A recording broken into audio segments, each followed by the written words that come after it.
Okay, let's dive into this. Welcome to today's Explainer, where we're unpacking something wildly fascinating.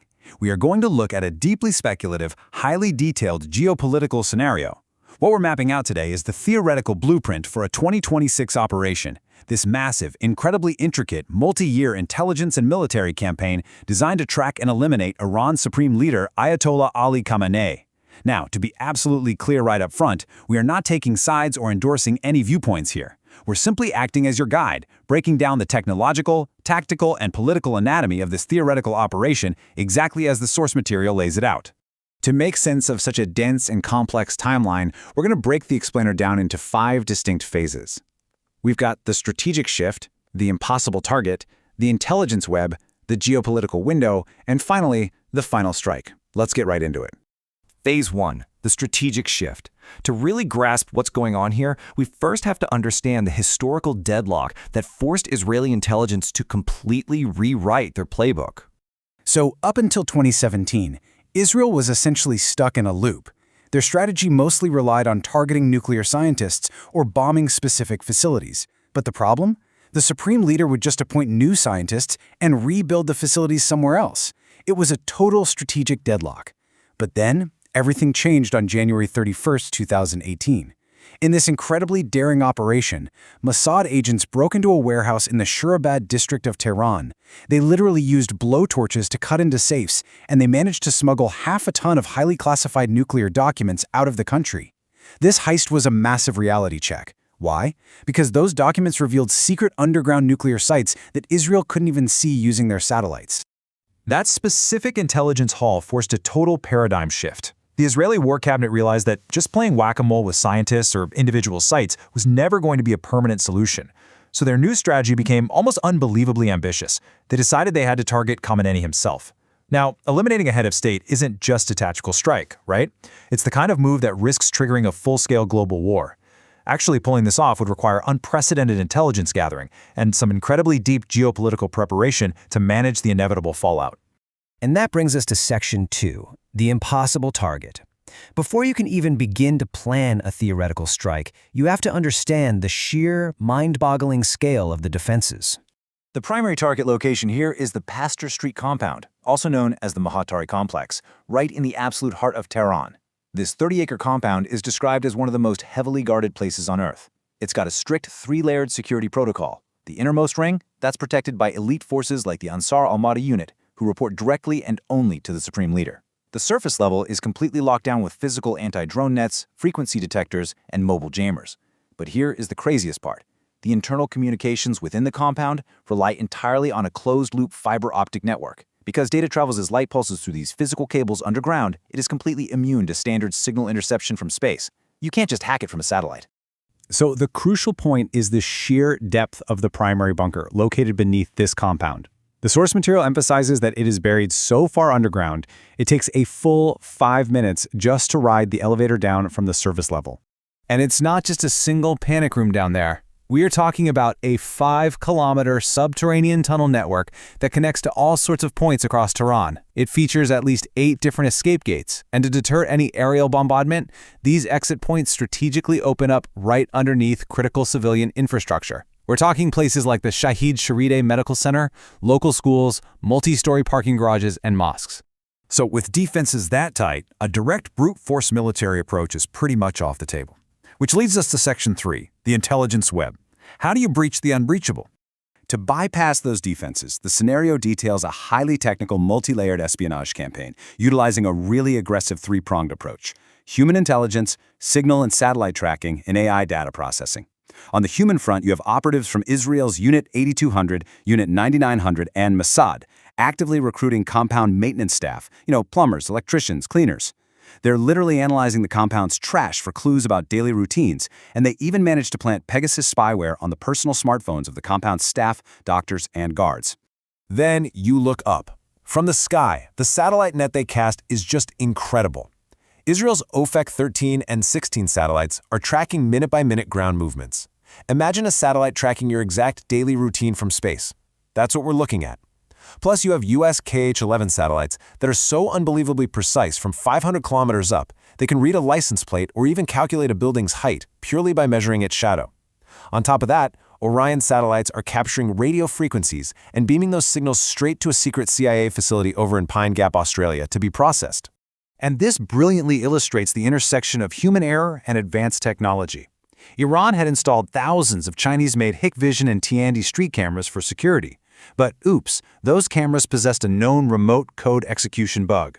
Israeli intelligence exploited this exact flaw to completely hijack the live feeds of the entire street network around the compound. They took millions of data points, thousands of hours of video, and fed the whole shebang into Palantir's Maven smart system. Operating with cloud AI, this system chewed through decades of intel in just 90 minutes, and it boasted a staggering 98.7% accuracy rate in its target predictions. What they were essentially building with all this data is called a pattern of life analysis. The AI wasn't just tracking cars, it was predicting guard shift changes, figuring out which specific driver drove which vehicle, and mapping out backup convoy routes. It even went as far as conducting deep behavioral analysis, studying the unique walking posture of Khamenei to ensure they could instantly distinguish the actual real target from a body double. It's like a giant puzzle coming together. But listen, having the intelligence is really only half the battle. You absolutely need the right international conditions to actually act on it. Section 4, the geopolitical window. The geopolitical timeline presented in this scenario is fascinating. Following the October 2023 Hamas attacks, military timelines escalated rapidly across the board. But according to the blueprint, a strategic pause is taken. They are waiting for the November 2024 U.S. presidential election. The victory of Donald Trump, who is heavily supported by pro-Israel donors like billionaire Miriam Adelson, acts as the theoretical catalyst needed to secure unwavering U.S. backing for a direct strike. By June 2025, this whole buildup culminates in a theoretical joint air campaign dubbed Operation Rising Lion. During this Operation Rising Lion, the source claims Khamenei retreats to an even more heavily fortified underground facility known as the Lavazin Bunker. What's genuinely incredible here is the counter-surveillance strategy being used. While he's in this bunker, Khamenei releases these proof-of-life videos, but they deliberately blur the visuals and really muffle the audio. And that wasn't an accident. It was done specifically so that Western intelligence analysts couldn't isolate the ambient acoustic noise, stuff like the hum of the generators or the ventilation fans, because if they could hear that clearly, they could calculate the exact depth and layout of that specific bunker. Let's move to and see how this builds into the climax of our explainer. Section 5, the final strike. The entire operation ends up hinging on a single piece of golden intelligence received on February 27, 2026. This intel confirms that the very next morning, the Supreme Leader and 40 of his top officials are going to hold a critical meeting. But crucially, they are not holding it down in the impenetrable bunker. Instead, the meeting is moved up a ground, up to the Beit Ader Habari building right on the surface of the Pasteur Street compound. The kinetic timeline for the next day, February 28, 2026, unfolds incredibly fast. At exactly 7:30 a.m., Israeli F-35 and F-15 fighter jets deploy from the Nevatim Air Base, flying right alongside U.S. regional jets. By 7:50 a.m., as those jets get near Iranian airspace, every single local cell tower around the compound is simultaneously jammed.